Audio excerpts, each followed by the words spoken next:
Hello YouTube, I'm Tyler and welcome back to another Fisher Moto video. This is a 2008 Honda CG125 and the indicator bowl has gone on it. So today I'm going to show you how to change them. It's a really simple, really easy job, anyone can do it. All you need is a crosshead screwdriver. Let's get started. First step, we need to get this lens off. On the underside of the indicator is a crosshead screw.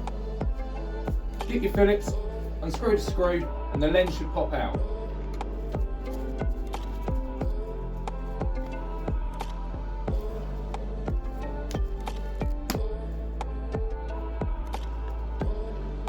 Now we have the lens out, got to get the bulb out.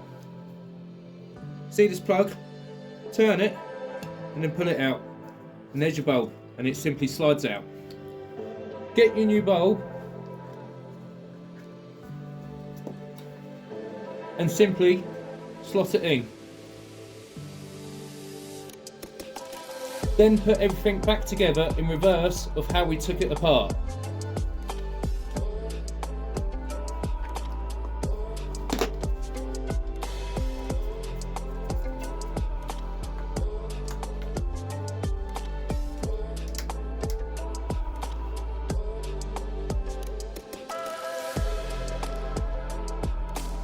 And that's job done. It's really that simple and that easy. The indicators are working fine now, and hopefully now after watching this video you're able to do this at home yourself. Remember, if you've enjoyed this video and found it useful, make sure to give it a like and subscribe to the channel. There'll be many more how-to videos coming soon. But for now, thank you and see you next time.